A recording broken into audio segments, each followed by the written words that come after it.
ಎಲ್ಲರಿಗೂ ನಮಸ್ಕಾರ. ಇಂದು ತುಂಬ ಹೆಲ್ತಿ ಆ್ಯಂಡ್ ಟೇಸ್ಟಿ ದಪಾಟಿ ಮಾಡೋಣ. ಈ ಒಂದು ಬಟ್ಟಲಿನಲ್ಲಿ ಜೋಳದ ಹಿಟ್ಟು, ಗೋಧಿ ಹಿಟ್ಟು, ಕಡಲೆ ಹಿಟ್ಟು, 1/4 ಬಟ್ಲಷ್ಟು ಅಕ್ಕಿ ಹಿಟ್ಟು ತಗೊಂಡಿದ್ದೀನಿ.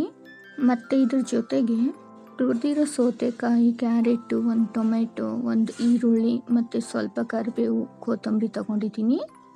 ಇಲ್ಲಿ ಮಿಕ್ಸಿ ಮಾಡ್ಕೊಳ್ಳೋಕ್ಕೆ ಸ್ವಲ್ಪ ಹಸಿ ಶುಂಠಿ, ಜೀರಿಗೆ, ಬೆಳ್ಳುಳ್ಳಿ, ಕರಿಬೇವು, 5ರಿಂದ 6 ಹಸಿಮೆಣಸಿನಕಾಯಿ ಇದೆಲ್ಲನೂ ಪೇಸ್ಟ್ ಮಾಡಿಕೊಂಡೆ.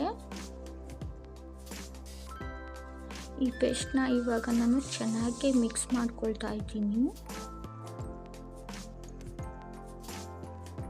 ಮತ್ತು ನಾನು ಇಲ್ಲಿ ರೆಡಿ ಮಾಡಿಟ್ಕೊಂಡಿದ್ನಲ್ವ, ತುರಿದಿರೋ ಸೌತೆಕಾಯಿ, ಕ್ಯಾರೆಟು, ಕೊತ್ತಂಬರಿ, ಈರುಳ್ಳಿ, ಕರಿಬೇವು ಇದೆಲ್ಲನೂ ಹಾಕಿಬಿಟ್ಟು ಮಿಕ್ಸ್ ಮಾಡ್ಕೊಳ್ತಾ ಇದ್ದೀನಿ. ಮೊದಲು ನಾನಿಲ್ಲಿ ನೀರು ಹಾಕ್ತೀನಿ, ಇದನ್ನೆಲ್ಲ ಹೀಗೆ ಚೆನ್ನಾಗಿ ಮಿಕ್ಸ್ ಮಾಡ್ಕೊಳ್ತೀನಿ. ಇಲ್ಲಿ ನಾನು 2 ಟೀ ಸ್ಪೂನಷ್ಟು ಉಪ್ಪು ಹಾಕ್ಕೊಳ್ತಾ ಇದ್ದೀನಿ. ನೀವು ನಿಮ್ಮ ರುಚಿ ನೋಡಿಕೊಂಡು ನಿಮ್ಗೆ ಎಷ್ಟು ಬೇಕಷ್ಟು ಹಾಕೋಬೋದು.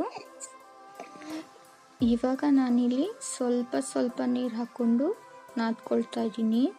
ಸ್ವಲ್ಪ ನೋಡಿಕೊಂಡು ನೀವು ಎಷ್ಟು ಹಿಡಿಯುತ್ತೋ ಅಷ್ಟು ನೀರು ಹಾಕ್ಕೊಂಡು ನಾದ್ಕೋಬೇಕಾಗುತ್ತೆ.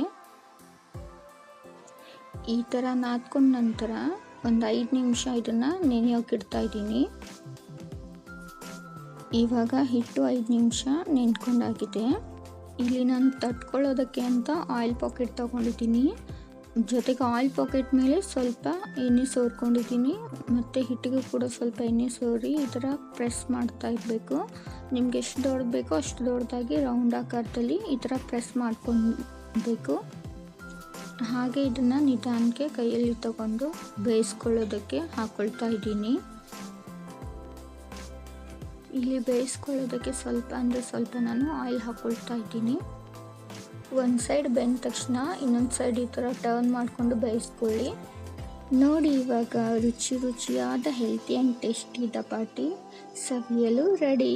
ನಿಮಗೆ ಇಷ್ಟವಾದ ಕಾಯಿ ಚಟ್ನಿ, ಶೇಂಗಾ ಚಟ್ನಿ, ಮೊಸರು ಜೊತೆ ಇದು ಕಾಂಬಿನೇಷನ್ ತುಂಬ ಚೆನ್ನಾಗಿರುತ್ತೆ. ಒಮ್ಮೆ ಟ್ರೈ ಮಾಡಿ. ಟೇಸ್ಟ್ ಹೇಗೆ ಬಂತು ಅಂತ ಕಮೆಂಟ್ ಮಾಡಿ, ಸಬ್ಸ್ಕ್ರೈಬ್ ಮಾಡಿ, ಲೈಕ್ ಮಾಡಿ.